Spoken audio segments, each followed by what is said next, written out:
Hello students, कैसे हैं आप सब। उम्मीद करता हूं आप सब अच्छे होंगे और अपनी पेपर्स की भी तैयारी अच्छे से कर रहे होंगे। जो सैंपल पेपर हम यहाँ पे कर रहे हैं या फिर प्रीवियस ईयर्स पेपर हैं वो अच्छे से यहाँ पे हम सॉल्व कर रहे हैं। तो उम्मीद करता हूं बच्चों आप भी घर पे प्रैक्टिस कर रहे होंगे अपने पेपर्स की। तो बच्चों, प्रीवियस क्लास में प्रीवियस सेशन में जो हमने किया था 2023 का जो आपके बोर्ड एग्जाम में पेपर आया था प्रीवियस ईयर, तो उसको हम कवर कर रहे थे। तो उम्मीद करता हूं बच्चों कि आप अच्छे से उसको समझ रहे होंगे। तो चलिए बच्चों, चलते हैं स्मार्ट बोर्ड पे और जो क्वेश्चंस बचे थे उनको आगे कंप्लीट करते हैं। तो बच्चों यहाँ पे आप देख सकते हैं हमने कुछ क्वेश्चंस इस पेपर के किए थे, है ना। जैसे 1 मार्क्स एमसीक्यू इनको हम बोलते हैं, मल्टीपल चॉइस क्वेश्चंस, ये हम कवर कर चुके हैं यहाँ पे, है ना। तो ये सब सॉल्व कर लिए हैं हमने जितने भी इसके पार्ट्स हैं एमसीक्यू के। अब क्या बचा, इसके बाद आपके पास आते हैं एक एक मार्क्स के क्वेश्चन, ठीक है। तो ये एक एक मार्क्स के जो क्वेश्चन हैं ये एमसीक्यू नहीं है, यहाँ पे ये डिस्क्रिप्टिव क्वेश्चंस हैं। कौन से हैं? डिस्क्रिप्टिव क्वेश्चन है, आपको लिख के इनके आंसर बताने पड़ेंगे, ठीक है बच्चों। तो इनको अब हम सॉल्व करेंगे आगे, ठीक है बच्चों। इनको आप लिख लिख के सॉल्व करेंगे, ठीक है। तो अब देखिए कि ये आपके 1 मार्क्स के डिस्क्रिप्टिव हो जाते हैं, उसके बाद 2-2 मार्क्स के आते हैं। तो 2 मार्क्स वालों में से भी हमने कुछ किए थे, जैसे क्वेश्चन नंबर 10th आप देख पा रहे हैं, 12th आप देख पा रहे हैं, 13th, ये हम कवर कर चुके हैं पिछली क्लास में। तो जो बचे हैं आइए उनको हम आगे सॉल्व करते हैं इसी पेपर से। तो चलते हैं, ये देखिए इस क्वेश्चन पे, क्वेश्चन नंबर 3 है, 1 मार्क्स के लिए है ये आपका। और इसमें क्या बोला गया, द्विघात समीकरण ax² + bx + c = 0 के मूलों की प्रकृति क्या होगी यदि b² - 4ac = 0 है। तो ये आपको बताना है। तो कौन बताएगा इसका आंसर? शाबाश, जिस बच्चे को इसका आंसर पता हो आप आंसर बता सकते हैं। देखिए सबसे पहले तो आपको ये देखना पड़ेगा कि ये कौन से चैप्टर से है क्वेश्चन, है ना। कौन से चैप्टर से ये क्वेश्चन है? चैप्टर नंबर 4 है, ये आपको पता है ना। तो उसी से क्वाड्रेटिक इक्वेशन जो है उसी चैप्टर से, ये द्विघात समीकरण नाम है इसका। तो इसी चैप्टर से क्वेश्चन आया है आपके सामने। और कौन सा क्वेश्चन है, कौन से टॉपिक से है? तो नेचर ऑफ रूट्स हमने किया था, है ना। मूलों की प्रकृति, मूलों की प्रकृति जो होती है बस वहीं से हमने ये टॉपिक उठाया था। ये टॉपिक है। तो आपको अगर इतना समझ में आ गया फिर तो आपको पता लग गया होगा क्या आंसर है। तो जल्दी से बताएंगे, जिस भी बच्चे को आंसर पता है हैंड रेज करेंगे आप। बच्चों जिसका आंसर आ जाए वो चैट के माध्यम से भी आप अपना आंसर भेज सकते हैं, है ना। चैट के माध्यम से आप अपना आंसर शेयर कर सकते हैं। देखिए इसकी मैं एक चीज बता देता हूं आपको, जो आपके रूट्स होते हैं, है ना। तो ये जो आप देख पा रहे हैं b² - 4ac, ये आपका d होता है, ठीक है। d होता है यहाँ पे। d क्या होता है? इसको बोलते हैं बच्चों डिस्क्रिमिनेंट।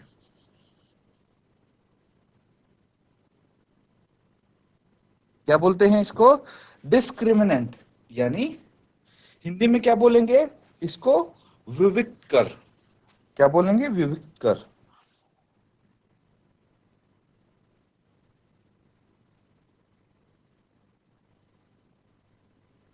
ये डिस्क्रिमिनेंट हो जाता है, क्लियर है। और d कैसे निकालते हैं? d निकालते हैं बच्चों b² - 4ac। अब यहाँ पे b² दिख रहा है आपको, a दिख रहा है, c दिख रहा है, ये क्या चीज है?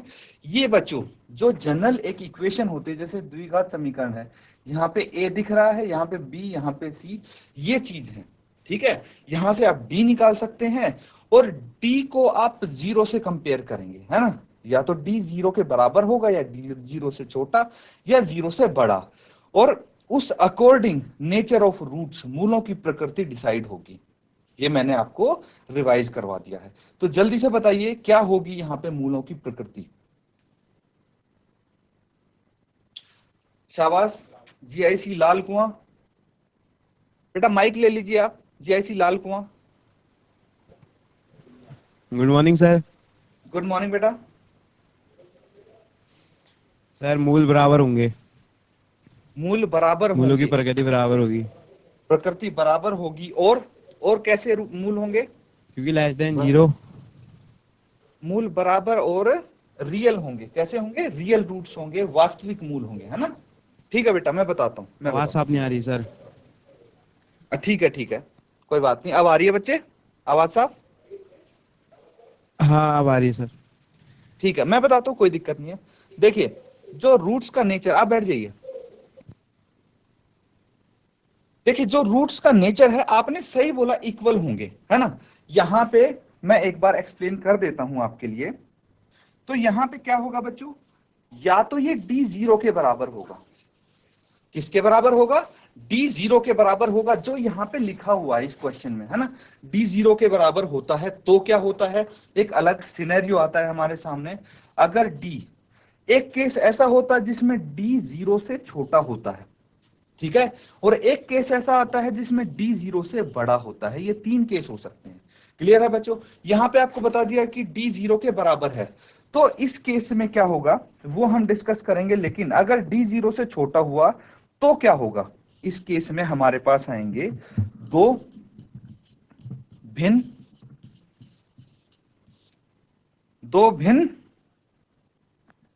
वास्तविक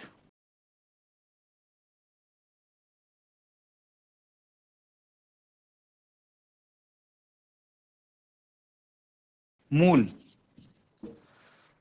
तो यानी दो अलग अलग डिस्टिंक्ट, ठीक है, और वास्तविक रूट होंगे। रियल रूट होते हैं और एक होते हैं नॉन रियल, ठीक है।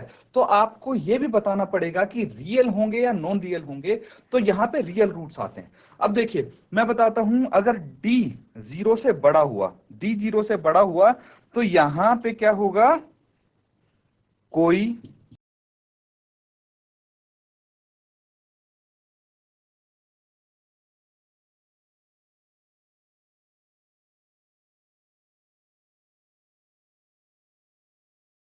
कोई वास्तविक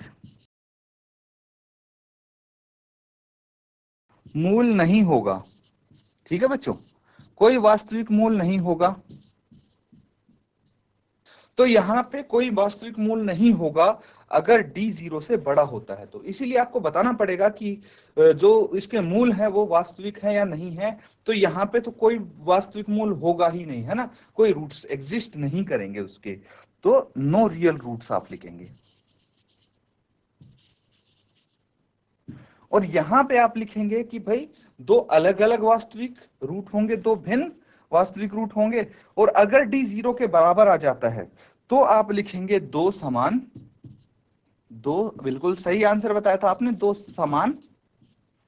बस एक चीज और ऐड करनी है आपको, वास्तविक,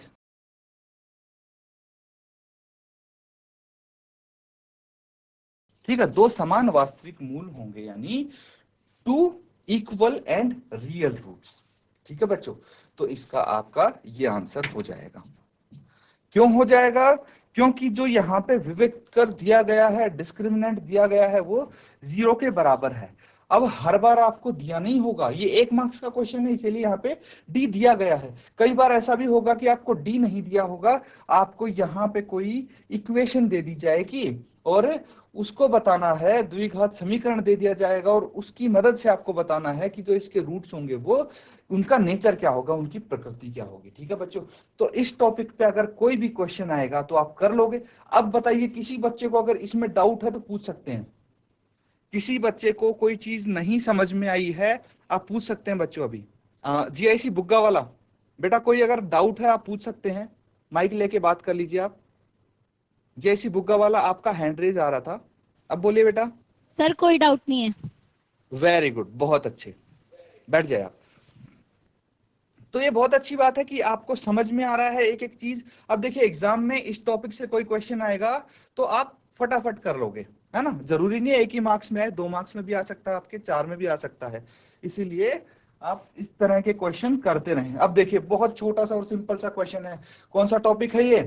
टॉपिक है एपी, अर्थमेटिक प्रोग्रेशन, है ना, चैप्टर नंबर 5 जो आपका। तो उससे सवाल दिया गया, समांतर श्रेणी 2 4 6 8 का अनवा पद क्या होगा? जल्दी से बता दीजिए मुझे आंसर। कौन बताएगा? हैंड रेज करके बताइए। बिल्कुल, ये 5 सेकंड का क्वेश्चन है आपका, 5 सेकंड में आंसर आ जाएगा इसका। किस बच्चे को पता है? और देखिए बाकी बच्चे चैट के माध्यम से भी, आप माइक लेके आंसर तो बताएंगे, लेकिन चैट के माध्यम से भी आप आंसर भेजें ताकि सबके आंसर मिल पाए हमें। तो जो पहला करेक्ट आंसर होगा उसके बाद हम यहाँ पे सॉल्व कर देंगे।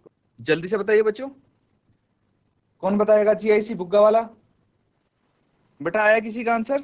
जीआईसी बुग्गा वाला, शाबाश बेटा, बताइए बताइए बताइए, खड़े होके आप आंसर बताइए। अनम्यूट कर रहे हैं बेटा आपको, जीआईसी बुग्गा वाला। बेटा माइक एक बार चेक कर लीजिए, शायद माइक आपका प्रॉपरली ऑन नहीं हुआ है। आप बोलिए गुड बेटा। Morning sir. गुड मॉर्निंग बेटा। सर आंसर आया है an equals to 2n। 2n, बहुत अच्छे। क्या नाम बच्चे आपका? भूमिका। भूमिका, बहुत बढ़िया भूमिका, वेरी गुड। तालियां बजाएंगे सब भूमिका के लिए, वेरी गुड बच्चे, कीप इट अप।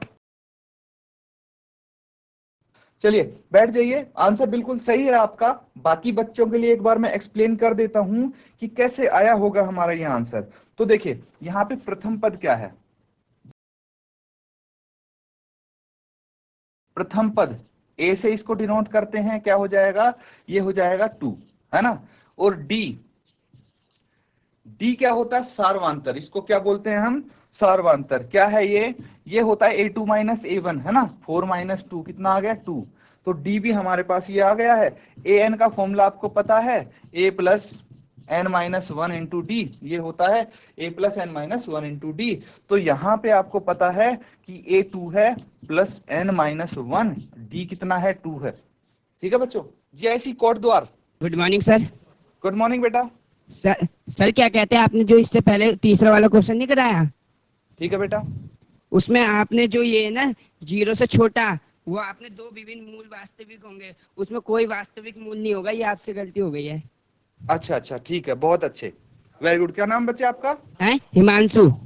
हिमांशु, बहुत अच्छे हिमांशु, बहुत अच्छी आपने बात पकड़ी है। चलिए बैठ जाइए, उसको एक बार फिर से हम रिव्यू करते हैं क्वेश्चन को। Thank you sir.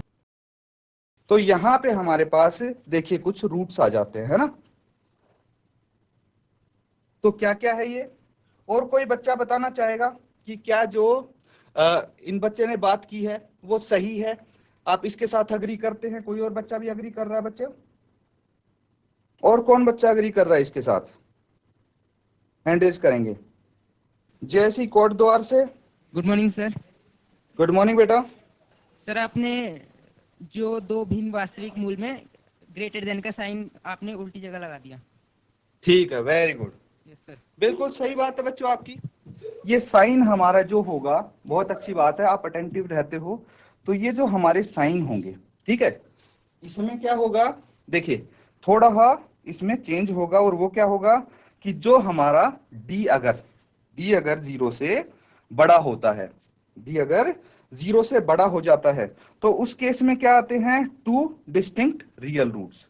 To distinct real roots आते हैं अगर डी 0 से बड़ा हो जाता है, और अगर डी 0 से छोटा हो जाता है तो नो रियल रूट्स आएगा। ठीक है बच्चों, ये आपने बहुत सही बात पकड़ी है, यहाँ पे बहुत अच्छी बात है, आप अटेंटिव रहते हैं।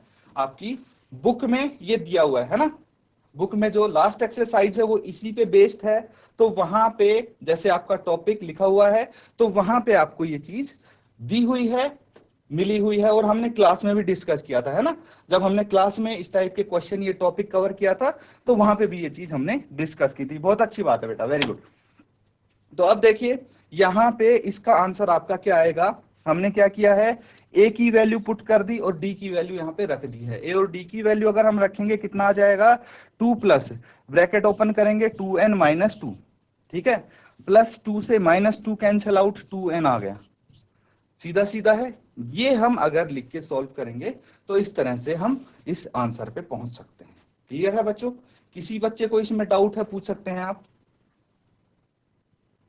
अगर किसी भी बच्चे को इस क्वेश्चन में डाउट है, पर्टिकुलर क्वेश्चन में, पूछ सकते हैं आप।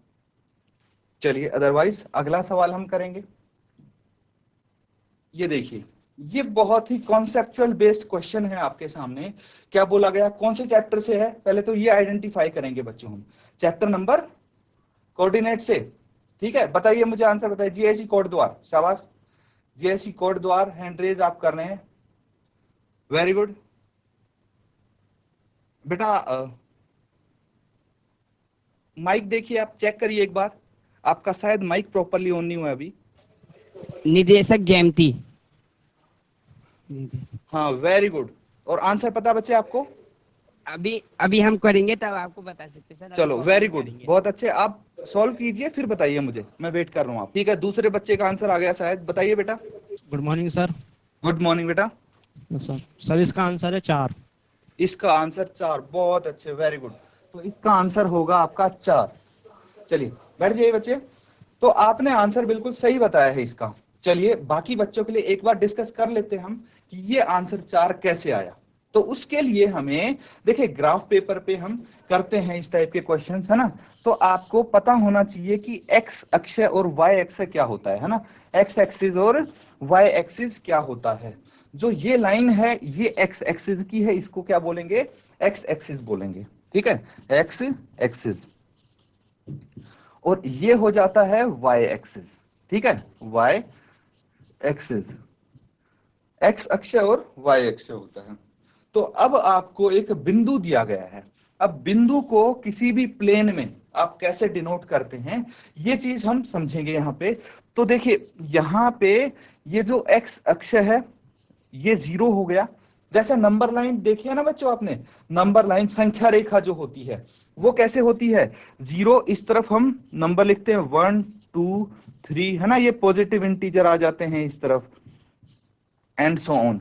इस तरफ नेगेटिव इंटीजर आते हैं, -1 -2 -3। बिल्कुल वही है नंबर लाइन जो होती है। बस वाई एक्सिस पे क्या होता है, ये चीज ध्यान रखना, जो ऊपर की तरफ है वहां पे पॉजिटिव इंटीजर्स हमारे आते हैं 1 2 3 4 5, और जो नीचे की तरफ है वहां पे नेगेटिव इंटीजर्स आते हैं। ठीक है, तो जिस बच्चों को आता है बहुत अच्छी बात है। देखिए मैक्सिमम बच्चों को आता होगा, लेकिन कुछ बच्चे आप में ऐसे भी होंगे जिनका ये कॉन्सेप्ट क्लियर नहीं होगा। तो उनके लिए मैं एक्सप्लेन कर रहा हूं बच्चों। ये मत सोचना कि हमें तो आता है, फालतू में क्यों करवा रहे सर। कुछ बच्चे ऐसे भी होंगे जिनको थोड़ा बहुत डाउट होगा, तो उनका डाउट क्लियर हो जाएगा बच्चों। देखिए यहाँ पे इस पॉइंट को कैसे लोकेट करेंगे, इस बिंदु को कैसे लोकेट करेंगे, तो ये इस फॉर्म में दिया होता है बच्चों, एक्स कोमा वाई, है ना। सबसे पहले जो एक्स एक्सिस पे पॉइंट है वो दिया होता है, उसके बाद जो वाई एक्सिस पे पॉइंट है वो दिया होता है बच्चों। तो एक्स एक्सिस पे कौन सा पॉइंट है, यहाँ पे क्या दिया हुआ? 3 दिया हुआ है। तो हम क्या करेंगे, 3 पॉइंट चलेंगे, 1 2 2 और 3। ठीक है, एक्स एक्सिस पे हम कहां पहुंच गए, चल चल के 3 पे पहुंच गए। और वाई एक्सिस पे कितना दिया हुआ है? 4 दिया हुआ है। तो हम वाई एक्सिस पे देखिए 1 2 3 4 पे पहुंच गए। तो वाई एक्सिस पे कहां, कहीं पे यहां पे होगा पॉइंट ये, और एक्स एक्सिस पे भाई 3 ही कदम चला। तो ये बिंदु लोकेट कर लिया हमने यहां पे, ये बिंदु यहां पे लोकेट कर लिया। अब सवाल क्या है, सवाल देखेंगे कि भाई ये पूछा गया है बिंदु 3 4 की एक्स अक्ष से दूरी क्या होगी। तो एक्स अक्ष हमारा यहां पे है, इससे देखिए कितनी दूरी है, 1 2 3 4। तो यहां पे आपका आंसर 4 आया। इस तरह से क्या आंसर आया आपका बच्चों? 4 आया। क्लियर है? तो इसको आप नोट डाउन कर लीजिए, और किसी भी बच्चे को कोई डाउट अगर है इस टॉपिक में पूछ सकते हैं आप। देखिए हम जो क्वेश्चन पेपर कर रहे हैं बच्चों, उसमें अलग अलग टॉपिक से आपके अलग अलग सवाल हैं। तो जो सवाल आ रहा है मतलब वो टॉपिक आपका क्लियर होना चाहिए। फिर ऐसा नहीं है कि दूसरे क्वेश्चन पेपर में सेम टॉपिक से सेम सवाल आया या फिर दूसरा सवाल भी आया तो वो आप ना कर पाए, आपको सॉल्व करना है फिर। इसलिए टॉपिक क्लियर होना चाहिए। कोई डाउट है पूछ लीजिए, आप कुछ पूछना है आपको पूछ सकते हैं बच्चों। चलिए किसी बच्चे का कोई अगर डाउट नहीं है तो हम अगले सवाल पे चल सकते हैं बच्चों। तो चलिए अगला टॉपिक, अगला क्वेश्चन देखिए। यहां पे बहुत ही सिंपल सा सवाल है आपके सामने, बहुत इजी क्वेश्चन है। इसको करके बताइए क्या आंसर आएगा आपका। यदि एक वृत्त की परिधि 6 पाई सेंटीमीटर है तो उसकी त्रिज्या क्या होगी। तो यहां पे आपको परिधि का फॉर्मूला पता होना चाहिए कि वृत्त की परिधि का फॉर्मूला क्या होता है, तो आप आराम से निकाल सकते हैं त्रिज्या। जल्दी से मुझे बताइए क्या होगा। यहाँ पे बेसिकली आपको आर निकालना है ना, रेडियस त्रिज्या जिसको हम बोलते हैं वो निकालना है। तो जल्दी से बताइए क्या आंसर आएगा। जीआईसी कोड द्वार, जीआईसी कोड द्वार, बेटा कोई भी एक बच्चा खड़ा हो जाए। अगर आपका आंसर अभी तक नहीं आया कोई दिक्कत नहीं, आप मेरे को सूत्र ही बता दो। सूत्र क्या होता है परिधि का, वृत्त की परिधि का सूत्र क्या होगा? शाबाश, 2 पाई आर। 2 pi are. बहुत बढ़िया, वेरी गुड। तो 2 पाई आर इसका सूत्र होगा। अगर आंसर आया है तो बेटा आंसर भी बता दीजिए आप। अभी सर अभी कर ही रहे थे थोड़ा सा। ठीक है, वेरी गुड, कोई बात नहीं, करिए आप, करिए फिर बताइए answer. Good morning sir. Morning बेटा। सर इसका आंसर है 3 centimetre. Very good, 3 centimetre answer आया है जीआईसी कोटद्वार से। बहुत अच्छे बेटा, बैठ जाइए। कोई दूसरे स्कूल से बच्चा आंसर बताना चाहेगा? बेटा साथ साथ आप पार्टिसिपेट करेंगे तो तभी आपको भी मजा आएगा, है ना। तो आप कोशिश करिए कि जो भी आपका आंसर आए, एटलीस्ट फॉर्मूला तो बता सकते हैं आप, है ना। फॉर्मूला तो सबने पढ़े होंगे, तो आप कोशिश कीजिए कि पार्टिसिपेट करें आप क्लास में, आपको बहुत एंजॉय करेंगे आप इस क्लास को। तो बच्चों देखिए, यहाँ पे आंसर हमें बिल्कुल करेक्ट मिल चुका है। अब कैसे है, सिंपल सी बात है, सरकमफेरेंस यानी जो परिधि है, वृत्त की परिधि की आपको सूत्र पता होना चाहिए। वृत्त की परिधि इंग्लिश में क्या बोलेंगे? Circumference of circle. Circumference of circle क्या होता है? 2 पाई आर, हमें पता है 2 पाई आर होता है, क्लियर है। लेकिन यहां पे क्या दिया हुआ है? वृत्त की परिधि यहां पे दी हुई है 6 पाई। कितनी दी हुई है? 6 पाई। 6 पाई और 2 पाई आर इसका सूत्र है ना। तो हम इनको बराबर रख सकते हैं, दोनों को बराबर रख दिया, चलो बहुत अच्छी बात है। अब देखिए यहां पाई से पाई कट गया, 2 3 जा 6, 2 3 6, तो आर कितना आ गया? 3 सेंटीमीटर। यही आपका आंसर होगा। देखिए 2 लाइन में आपका सॉल्व हो गया। बस एक चीज थी बेसिक जो आपको पता होनी चाहिए थी, वो है यहाँ पे वृत्त की परिधि क्या होगी। ठीक है बच्चों, तो इस तरह से कर सकते हैं आप, इसको नोट डाउन कर लीजिए। किसी बच्चे को कोई डाउट है इस टॉपिक में, पूछ सकते हैं आप। चलिए सबने कर लिया, बहुत अच्छी बात है। किसी बच्चे को अगर डाउट रहता है तो हैंड रेज करके किसी टाइम भी पूछ सकते हैं आप। अगला सवाल करते हैं। यहाँ पे क्या बोला गया? वृत्त के बाहर स्थित किसी बिंदु से वृत्त पर कितनी स्पर्श रेखाएं खींची जा सकती हैं, ये आपको बताना है। How many tangents can be drawn to a circle from a point line outside the circle. तो एक वृत्त है, सर्कल है भाई, कितनी कंडीशन हो सकती हैं? 3 कंडीशन हो सकती हैं। वहां पे क्या क्या हो सकती हैं? सबसे पहली कंडीशन यही डिस्कस करेंगे। वृत्त के बाहर, इस सर्कल के बाहर, यहां पे मान लीजिए मैंने कोई बिंदु बना दी है, ठीक है। तो आपको क्या बतानी है? वृत्त के बाहर स्थित किसी बिंदु से वृत्त पर कितनी स्पर्श यानी टेंजेंट कितनी खींची जा सकती है। इसी कोटद्वार। वेरी गुड बेटा, माइक लेके बताइए क्या आंसर है आपका। अभी माइक शायद ऑन नहीं है बच्चे, एक बार फिर से चेक कीजिए माइक। हाँ अब बोलिए, अब बोलिए। सर 2। तो बहुत बढ़िया, वेरी गुड। तो देखिए कोटद्वार से लगभग सारे आंसर हमारे पास सही आ रहे हैं, है ना। बहुत अच्छी बात है, मतलब आप अच्छे से आपने टॉपिक्स किए हैं। जब क्लास में हम ये टॉपिक कर रहे थे बच्चों, तो हमने डिटेल में डिस्कस किया था। तो यहां से अगर हम स्पर्श रेखा खींचते हैं इस पॉइंट से, तो कितनी आ सकती हैं? देखिए एक यहां पे टेंजेंट खींच दी हमने, एक ऐसे खींच दी। 2 ही टेंजेंट हम खींच सकते हैं मैक्सिमम, ज्यादा से ज्यादा 2 स्पर्श रेखा खींच सकते हैं। इससे अधिक हम नहीं खींच सकते, तो इसका आंसर 2 हो जाएगा। इससे अधिक आप ट्राई कीजिए, खींच ही नहीं पाएंगे आप। अब देखिए ये तो एक हो गया। अब इस टॉपिक पे आई गए हैं तो भाई इसको अच्छे से हम डिस्कस कर लें, एक बार रिवाइज हो जाएगा आपका। तो एक पॉइंट क्या होता है भाई, अगर जो सर्कल है, वृत्त है, उस पे कोई बिंदु स्थित हो, अगर ये पूछ लिया आपसे, ये भी तो पूछा जा सकता ना कि वृत्त पर बिंदु स्थित हो तो वहां से कितनी स्पर्श रेखाएं खींच सकते हैं आप। तो इसका आंसर होगा 1। कैसे बच्चों? देखिए ये बिंदु है, यहां से बस एक ही टेंजेंट खींच सकते हैं। आप कितना ही कोशिश कर लीजिए दूसरी टेंजेंट खींचने की, वो इसी के ऊपर आएगी, ओवरलैप करेगी। इसलिए यहां से अगर वृत्त के ऊपर कोई बिंदु है तो एक टेंजेंट आप खींच सकते हैं। लेकिन अगर वृत्त के अंदर है, भाई ये भी तो पूछ सकते हैं, वृत्त के अंदर अगर कोई बिंदु है तो उससे कितने टेंजेंट्स खींच सकते हैं? उससे बच्चों आप टेंजेंट्स नहीं खींच पाएंगे, है ना। वृत्त के अंदर से आप टेंजेंट्स नहीं खींच पाएंगे। टेंजेंट क्या होती है? टेंजेंट होती है बच्चों कोई लाइन जो वृत्त को सिर्फ एक पॉइंट पे टच करे, ठीक है। तो ये आपका आंसर नंबर हो गया 7। अब करेंगे हम अगला सवाल, इसको अच्छे से आप देख लीजिए। कोई डाउट किसी को लग रहा है पूछ। चलिए अगला सवाल देखते हैं। ये है क्वेश्चन नंबर 8। क्या है? आंकड़ों, आपको कुछ आंकड़े दिए गए हैं, डाटा दिया गया है। क्या है? 4 6 3 8 2 7 का माध्य क्या होगा। यहाँ पे आपसे मीन की बात की गई है, मीन पूछा गया है बच्चों, ठीक है। तो क्या होगा इसका मीन, ये आपको बताना है। फटाफट बताइए, कौन बताएगा इसका आंसर? शाबाश। What will be the mean of the data 4 6 3 8 2 7? GSC Kotdwar बताइए बेटा, शाबाश। का आंसर होगा सर 5। इसका आंसर 5 होगा। Very good. चलिए जीआईसी कोट द्वार से हमारे पास ये आंसर आया है। बैठ जाइए बेटा।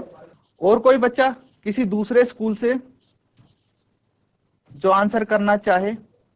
आपका सेम आंसर आया हो, अलग आया हो, कोई दिक्कत नहीं है, आप आंसर बताइए। शाबाश। देखिए कोट द्वार से तो हमें लगातार आंसर मिल रहे हैं। कोई दूसरा स्कूल जो आंसर बताना चाहेगा? जीआईसी बनबोलपुर, शाबाश बेटा। जीआईसी बनबोलपुर से बताइए। Very good. Good afternoon sir. Good afternoon बेटा। सर इसका आंसर है 8। 8 ठीक लिखा बच्चे मैंने? 8 है सर इसका आंसर है। ठीक है सर। ठीक है बेटा, बैठ जाइए। कोई और बच्चा, कोई दूसरा स्कूल जो बताना चाहे भाई, किसी का और अलग आंसर आया हो?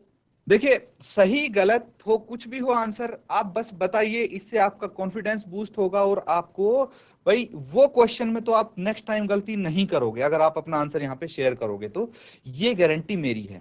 इसीलिए मैं सब बच्चों को पुश करता हूँ कि भाई आप अपने आंसर यहाँ पे शेयर करें, बताएं। तो और कौन बताएगा? शाबाश, वेरी गुड बेटा, शर्माना नहीं है, कोई दिक्कत नहीं, जो भी आपका आंसर आया हो आप बता सकते हैं, जो आपको ठीक लगता हो। चलिए कोई दिक्कत नहीं, हम जल्दी जल्दी काफी सारे क्वेश्चंस भी कवर करने हैं, इसीलिए इसको हम सॉल्व करते हैं। नेक्स्ट टाइम याद रहे बच्चों, आपको आंसर करना है, ठीक है? जैसे ही क्वेश्चन आपके सामने आएगा फटाफट सॉल्व करने लग जाना और हैंड रेज करना है आपने, ताकि आंसर दे पाए।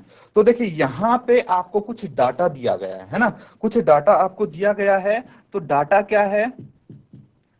4 है, 6 है, 3 है, 8, 2, 7, ये डाटा दिया गया है और इसका माध्य निकालना है, मीन निकालना है। तो मैं एक बहुत ही सिंपल से एग्जांपल के साथ आपको समझाने की कोशिश करूंगा।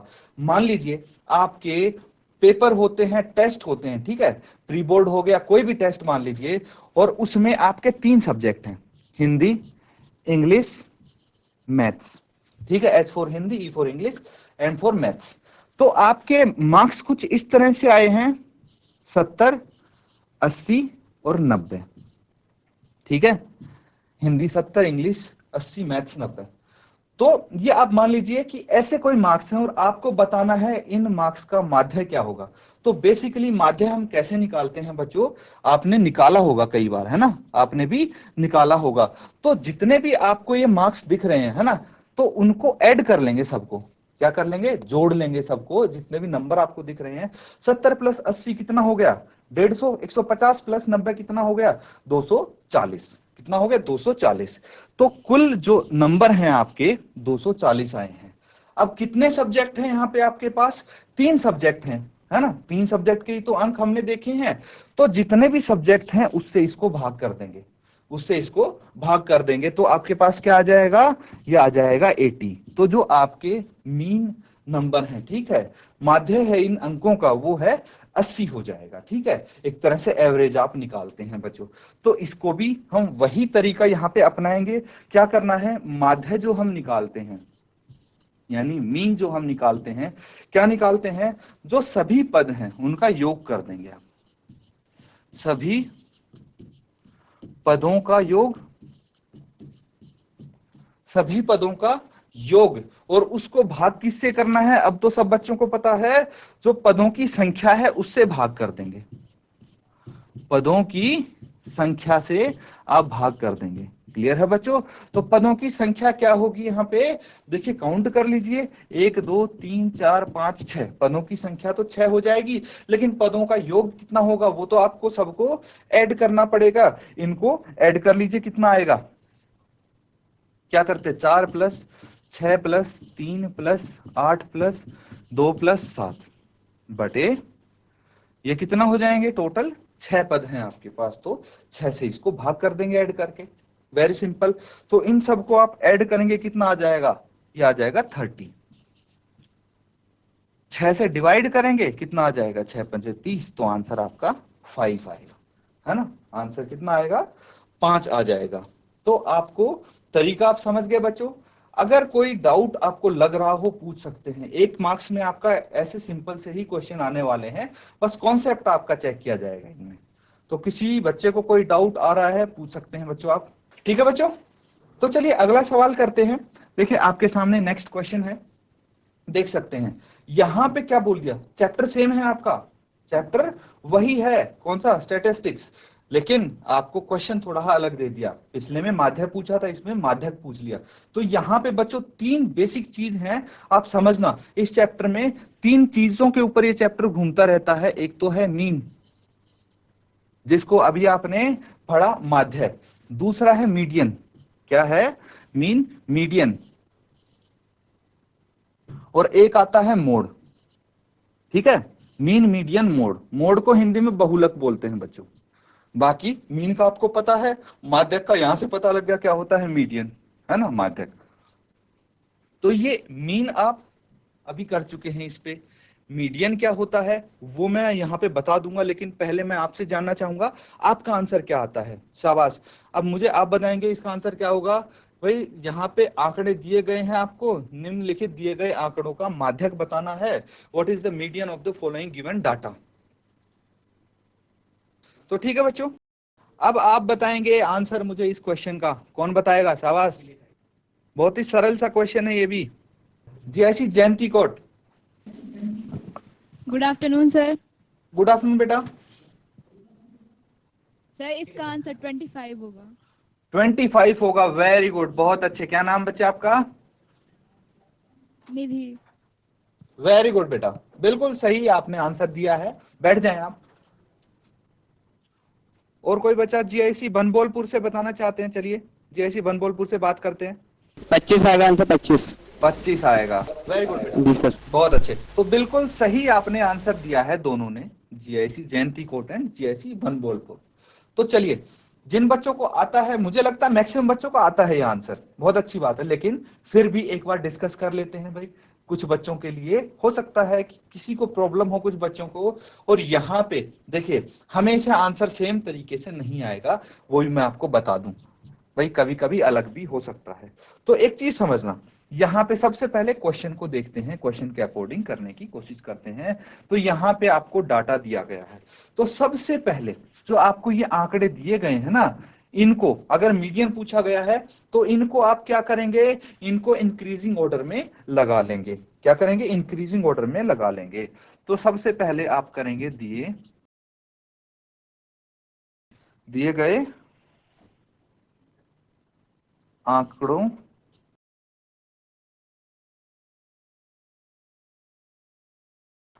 को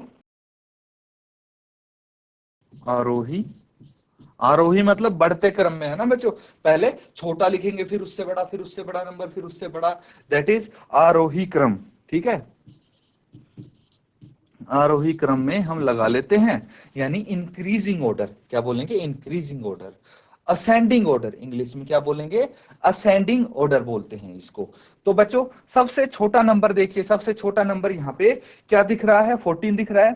तो 14 यहाँ पे लिख लेंगे। 14 के बाद 15 है, वो लिख लेंगे। फिर 15 के बाद 18, 21, 25, 27, 31, 35, 38। तो हमने चेक किया ये ऑलरेडी आपके इंक्रीजिंग ऑर्डर में लिखे हुए हैं। अगर नहीं लिखे होते तो आप लिख लेते बच्चों। अगर ऐसे नहीं लिखेंगे इंक्रीजिंग ऑर्डर में तो आपका आंसर गलत हो सकता है।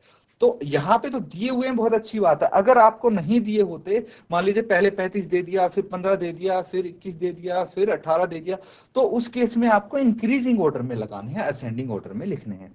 उसके बाद क्या करना है? पदों की संख्या चेक करनी है। पदों की संख्या कितनी है ये देखनी है। नंबर ऑफ टर्म्स यहाँ पे कितने हैं? तो काउंट करेंगे 1 2 3 4 5 6 7 8 9। तो पदों की संख्या है 9। पदों की संख्या कितनी है? 9। इसको हम n मान सकते हैं, है ना। n बराबर है 9 आ गया। तो पदों की संख्या पता लग गई। अब देखिए यहाँ पे 2 कंडीशन बनती है बच्चों। या तो पदों की संख्या हो सकती है ओड, है ना, ओड, जो जैसे यहाँ पे हुई, क्या है ये? 9 ओड है। या फिर इवन आ सकती है, यानी सम। भाई या तो पदों की संख्या होगी विषम या होगी सम। ठीक है, मैं एक जनरल आपको बता रहा हूं कि अगर 9 की जगह 10 पद दे देते तो आप क्या करते, है ना। तो आपको पता होना चाहिए। यहां पे आई है 9, तो माध्यक क्या होगा? माध्यक इसका क्या हो जाएगा? इसको हम क्या करेंगे बच्चों, n प्लस 1/2, ठीक है, वह पद, इस पद को हम माध्यक लिखेंगे। मतलब n कितना है हमारे पास, 9 को 2 से अगर भाग करेंगे तो ये तो भाई 4.5 में तो कोई पद है ही नहीं हमारे पास, इसीलिए उसमें 1 जोड़ देंगे और फिर 2 से भाग करेंगे, मतलब 10/2 दैट इज 5। तो 5वां पद क्या होगा, देखिए 1 2 3 4 5, 25 आ गया। क्या आ गया, 25 आ गया। तो माध्यक बेसिकली क्या होता है बच्चों, समझना, माध्यक क्या होता है, टोटल नंबर ऑफ पद 9 है ना। तो जितने भी पद हैं बराबर number of terms left side में रह जाएं, इसके बराबर number of terms right side में। बिल्कुल बीच की जो टर्म होगी वो होगी आपकी, क्या होगा, वो मीडियन होगी, उसको मीडियन बोलेंगे, माध्यक बोलेंगे। यहां तक क्लियर है। अब बात आती है इवन की। भाई कहीं पे आपके सामने ये भी तो आ सकता है कि नंबर ऑफ टर्म्स 10 हैं, पदों की संख्या 10 है, तो उसमें आप क्या करेंगे बच्चों, ये चीज समझना। उस केस में आप क्या करेंगे मैं बता देता हूं, सम संख्या के लिए है ये। अगर नंबर ऑफ जो टर्म्स हैं, पदों की संख्या सम है, तो उस केस में आप क्या करेंगे, n/2 और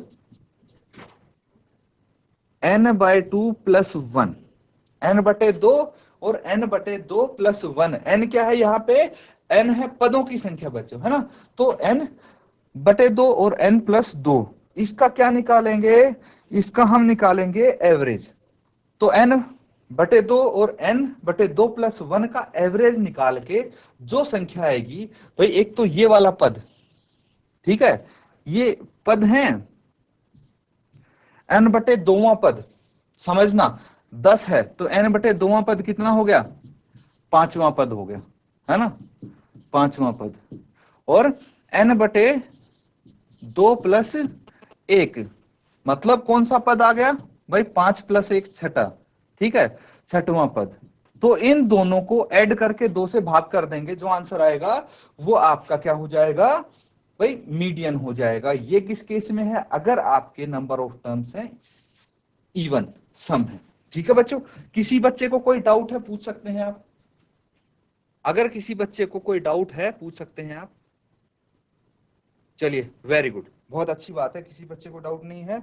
अगला सवाल हम यहाँ पे देखते हैं, नेक्स्ट क्वेश्चन क्या होने वाला है आपका। चलिए, ये क्वेश्चन हमने कर लिया था, है ना, ये कवर कर लिया था हमने, तो इसको हम दोबारा नहीं करेंगे, समय बर्बाद नहीं करेंगे, अगले सवाल पे चलेंगे।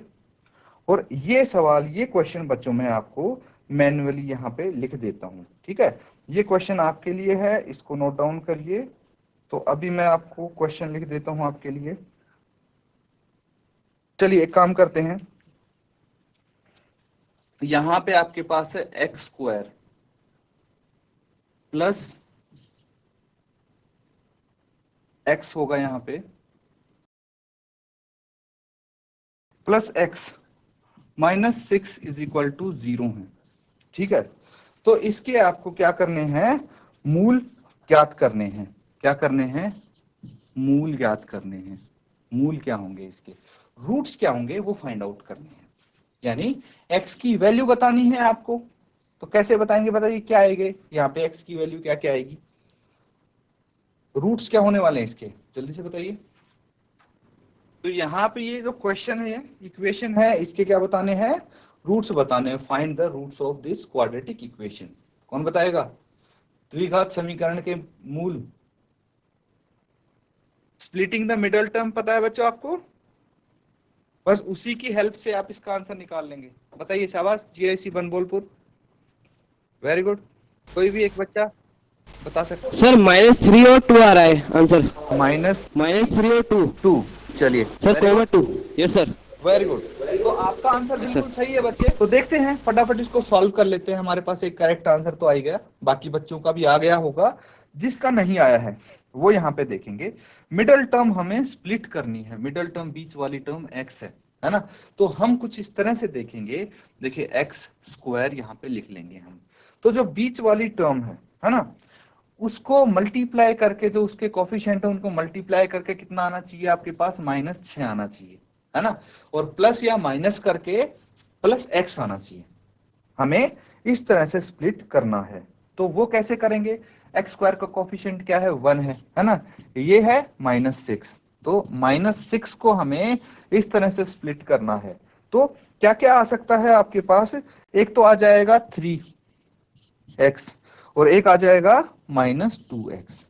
अब इनके देखिए आप कोफिशिएंट 3 इंटू -2 कितना होगा, -6 आ गया ना, 3 इंटू -2 -6, तो यहाँ पे +3 आप लिख देंगे और -2x लिख देंगे -6।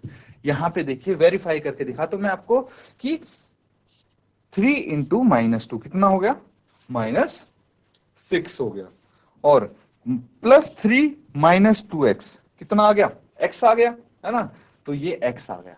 तो बेसिकली हमने इसमें कुछ चेंज नहीं किया है, इसको वापस से सॉल्व करेंगे ना तो वापस से ये आ जाएगा, यहां चले जाएंगे हम, है ना, सॉल्व करके। तो इसमें ऐसे ही चलता है बच्चों कि आपको एक्चुअली में कुछ चेंज नहीं करना, लेकिन आपको दिखेगा कि हाँ चेंज है। तो यहां से आप क्या कर सकते हैं, कॉमन निकालेंगे, x कॉमन आ जाएगा, x +3, और यहां से -2 कॉमन निकालेंगे तो कितना आ जाएगा, x +3 इज इक्वल टू 0 है।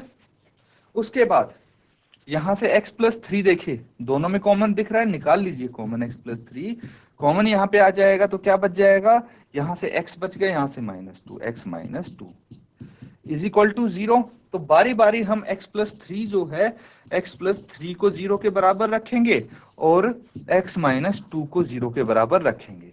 तो x कितना आ गया, -3, और यहाँ वाला x आ गया 2, ये आ गया। तो यहाँ पे आप लिख सकते हैं, अतः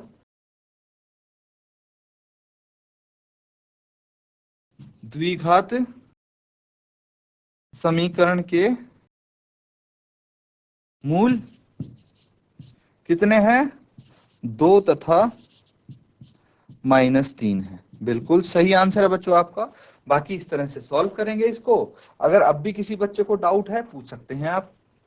चलिए अगला सवाल देखते हैं। अब ये हमने सॉल्व कर लिया था ट्रिग्नोमेट्री का क्वेश्चन, ये भी हमने सॉल्व कर लिया था कोऑर्डिनेट ज्योमेट्री का। अब ये आता है क्वेश्चन नंबर 14। तो यहाँ पे बच्चों आपके इस क्वेश्चन में चॉइस दी गई थी, क्या दी गई थी, चॉइस दी गई थी। या तो आप ये कर सकते हैं, क्या है, 2 concentric circles are of radii 5 centimetre and 3 centimetre, determine the length of chord of the larger circle which touches the smaller circle. यानी 2 सकेंद्रीय वृत्तों की त्रिज्याएं 5 सेंटीमीटर तथा 3 सेंटीमीटर हैं। बड़े वृत्त की उस जीवा की लंबाई ज्ञात कीजिए जो छोटे वृत्त को स्पर्श करती है। या फिर इसके साथ ऑप्शन में आपको ये क्वेश्चन दिया गया था। क्वेश्चन देखिए, एक बिंदु A से जो एक वृत्त के केंद्र से 5 सेंटीमीटर दूरी पर है, वृत्त पर स्पर्श रेखा की लंबाई 4 सेंटीमीटर है, वृत्त की त्रिज्या ज्ञात कीजिए। तो फिलहाल हम दोनों में से एक ही क्वेश्चन करेंगे इस क्लास में, लेकिन हमें करने दोनों ही हैं। मैं आपको दोनों ही क्वेश्चन समझाने वाला हूं। तो बाकी जो बचेगा भाई, इसका एक पार्ट जो बचेगा अथवा वाला, वो हम अगली क्लास में कर लेंगे। कोई दोनों में से एक पार्ट यहाँ पे कर लेते हैं। तो चलिए आपके सामने ये है तो इसी को सॉल्व कर लेंगे, यही सही। तो यहाँ पे क्या दिया गया है, एक बिंदु A से जो एक वृत्त के केंद्र से 5 सेंटीमीटर दूरी पर है, वृत्त पर स्पर्श रेखा की लंबाई 4 सेंटीमीटर है। ये हमने क्लास में भी किया है बच्चों, है ना, क्लास में भी किया है यही क्वेश्चन। जब ये चैप्टर कर रहे थे सर्कल्स, तो उस टाइम पे आपके सामने ये क्वेश्चन आया था। उम्मीद करता हूं बच्चों आपको याद होगा। ये एक सर्कल है, ठीक है, सर्कल है, बिंदु A जो वृत्त के केंद्र से 5 सेंटीमीटर दूरी पर है। तो एक ये बिंदु A हो गई, बिंदु A होगी जो इसके सेंटर से 5 सेंटीमीटर दूरी पे स्थित है। तो और क्या बोला गया है, वृत्त पर स्पर्श रेखा की लंबाई 4 सेंटीमीटर है। तो वृत्त पे आपको इस बिंदु से 2 स्पर्श रेखाएं मिल सकती हैं, है ना, ऐसे। तो इनकी जो लंबाई है वो 4 सेंटीमीटर है ना। तो 4 सेंटीमीटर होगी। तो आपको क्या बोला गया है, ये जो स्पर्श रेखा है ये है। तो आपको त्रिज्या ज्ञात करनी है, त्रिज्या की लंबाई आपको बतानी है। ठीक है बच्चों, सिंपल सा क्वेश्चन है। यहाँ पे सबसे पहले आप क्या करेंगे,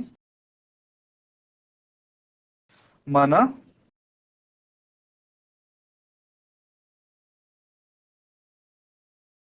माना बिंदु ए से, माना बिंदु ए से ओ, तो इसका सेंटर हम ओ मान लेते हैं। ओ केंद्र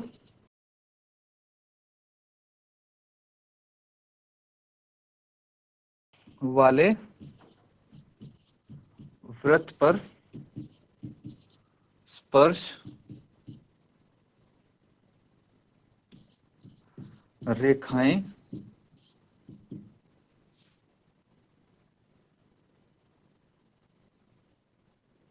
एपी और ए क्यू हैं। ठीक है, ये दो स्पर्श रेखाएं एपी और ए क्यू हैं। तो यहां पे आप बोल सकते हैं कि जो एपी है वो ए क्यू के बराबर होगा और वो 4 सेंटीमीटर हो जाएगा, है ना। और यहां पे एक राइट एंगल ट्रायंगल है ना, समकोण त्रिभुज है,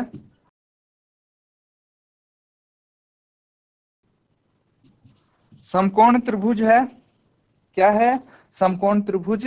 हम इसमें से कोई एक समकोण त्रिभुज लेंगे, तो हम ले लेते हैं AOP, समकोण त्रिभुज AOP ले लेते हैं। तो आपको पता है जो रेडियस है टेंजेंट के साथ राइट एंगल बनाता है, 90 डिग्री का कोण बनाता है। यहाँ पे आप देख सकते हैं, तो यहाँ पे P क्या है? एक राइट एंगल है। तो आपको पता है, देखिए इस राइट एंगल ट्रायंगल में P AOP या फिर AOP बोल सकते हैं, है ना। तो इसमें आपको ये AP पता है और OA पता है, ये आपको निकालना है ना। सिर्फ इस ट्रायंगल को देखें तो ऐसे देख सकते हैं बच्चों आप, ठीक है, ऐसे कुछ देख सकते हैं। ये P हो गया और ये आपका A हो गया और ये आपका O हो गया, ठीक है। तो AP 4 है, ये कितना है? 5 है AO, और ये आपको फाइंड आउट करना है। पाइथागोरस थ्योरम आप लगाएंगे, पाइथागोरस थ्योरम लगा देंगे तो क्या आ जाएगा? देखिए पाइथागोरस थ्योरम आप लगाएंगे तो यहाँ पे आ जाएगा AO का square is equal to AP square plus OP square, है ना। हमें OP स्क्वायर चाहिए, बाकी ये दो चीज गिवन है। क्या क्या गिवन है? AO कितना है? AO है 5, तो 5 का स्क्वायर इज इक्वल टू ये कितना है? 4, 4 का स्क्वायर प्लस OP स्क्वायर। तो OP कितना आ जाएगा आपके पास? OP आ जाएगा अंडर रूट 5 का स्क्वायर 25 आ गया, माइनस 4 का स्क्वायर 16 आ गया, और ये अंडर रूट 9 किसके बराबर आ गया? 3 सेंटीमीटर के बराबर। तो OP क्या है? रेडियस है। तो त्रिज्या कितनी आ गई? त्रिज्या आ गई, त्रिज्या जो OP है वो आ गया 3 सेंटीमीटर। ये आपका आंसर हो जाएगा बच्चों, ठीक है, नोट डाउन कर लीजिए। तो बच्चों यहाँ पे हमने कुछ क्वेश्चंस किए हैं भाई, 2023 के पेपर से कुछ क्वेश्चन किए हैं। उम्मीद करता हूँ बच्चों कि आपने वो क्वेश्चंस अच्छे से समझे हैं, अच्छे से नोट डाउन भी किए हैं। मैं देख रहा था, बहुत अच्छी बात है बच्चों कि कुछ बच्चे फ्रीक्वेंटली लगातार आंसर कर रहे थे, जैसे GIC बनबोलपुर है, GIC कोटद्वार है, और भी बहुत सारे स्कूल से आंसर आए हैं। बहुत अच्छी बात है बच्चों, आप पार्टिसिपेट कर रहे हैं, अटेंटिव हैं क्लास में। सबसे बड़ी खुशी मुझे इसी चीज की है। तो ऐसे ही आप अटेंटिव होके क्लास लेंगे और एक बार रिवाइज जरूर करेंगे घर पे ये क्वेश्चंस, ठीक है बच्चों। बाकी ये क्वेश्चन पेपर कंप्लीट कर लेंगे हम अगले सेशन में। इसी के साथ आज का सेशन यहाँ पे हम एंड करते हैं। Thank you and have a nice day.